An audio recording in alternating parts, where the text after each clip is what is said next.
Lanaudière se réveille avec Sylvain Morin. L'immobilier simplifié avec Patrick Lapalme. Certainement, Patrick Lapalme de chez Remax Prestige. Bon matin, Patrick. Hey, salut Sylvain. Tu vas bien? Hey, super, toi? Oui, très, très bien. 252e chronique depuis Yes, le début. sir. Et Oui. on a toujours des sujets intéressants à vous amener. Ce matin, on va parler des frais de démarrage. Ouais. Vous avez travaillé en tant qu'acheteur pour ramasser votre mise de fonds. Ouais. Peu importe le montant que vous avez, tout dépendant si c'est un prêt qui va être assuré entre 5 à 20 %. Vous avez tout ramassé votre somme pour acheter une propriété. Il ne faut surtout pas oublier, et l'institution financière aussi va s'en charger de vous le rappeler. Est-ce que vous êtes prêt aussi pour vos frais de démarrage? OK. Donc, les frais de démarrage, ça, vous allez voir que ça inclut quand même beaucoup de choses et ça se situe aux environs de 3 à 5 % tout dépendant de la valeur de la propriété et naturellement de son état, si vous avez à y mettre des rénovations ou des choses comme ça.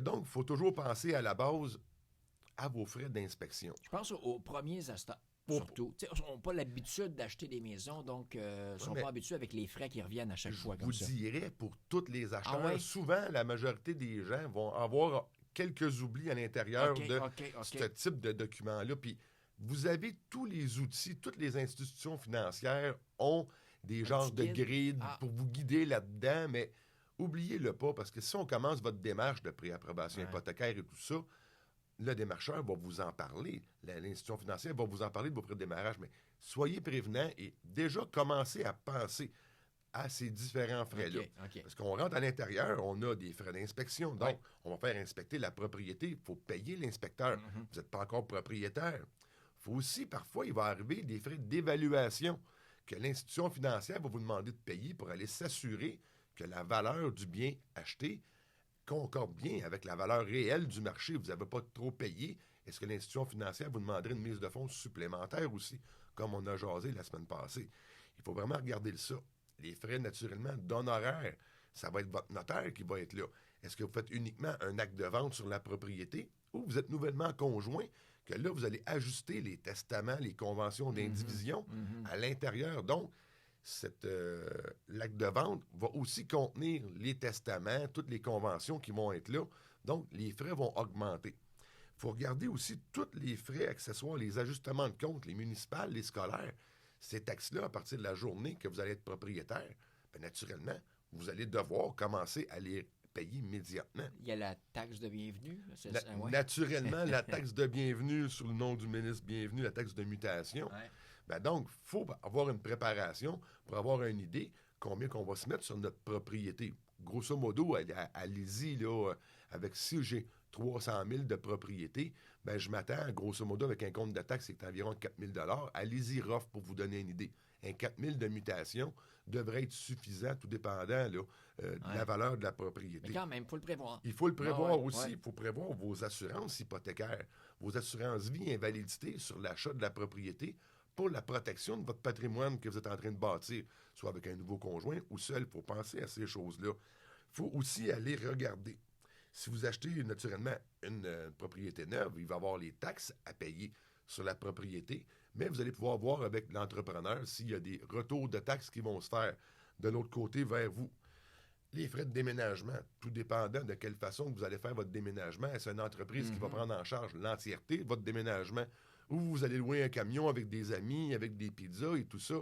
Ça a l'air drôle, mais il faut aussi prendre soin des gens qui vont venir vous donner un coup de main. Il faut s'assurer d'avoir suffisamment les sommes là pour ne pas être obligé d'emprunter un petit peu de sous. Et aussi, on va aller pousser aussi loin que les frais de réexpédition des courriers, si vous avez des plans et devis à faire à l'intérieur de la propriété, vous voulez faire des rénovations. Donc, dans vos frais de démarrage, il va falloir les indiquer. C'est peut-être juste de la peinture ou on va rafraîchir des pièces aussi. Donc, s'assurer d'avoir au moins d'avoir budgété l'ensemble de ça. Les achats des meubles, les électroménagers, tout ce qui va toucher les frais d'analyse aussi, l'analyse d'eau, les analyses de sol, toutes ces choses-là, il faut vraiment les regarder et avoir vraiment, comme je vous mentionne, entre 3 à 5 % du prix de la valeur de la propriété. Quitte à viser une maison moins élevée, une mise de fonds moins élevée pour nous garder un petit coussin. Bien, effectivement, puis l'idéal, c'est toujours de respecter, votre budget et de ne pas non plus embarquer dans une propriété qui risque d'être trop grande selon vos besoins. Si vous avez des pièces supplémentaires que vous n'utiliserez pas, Vous allez voir, là, présentement, dans le marché, les prix sont assez élevés. Donc, c'est pas rentable de le faire.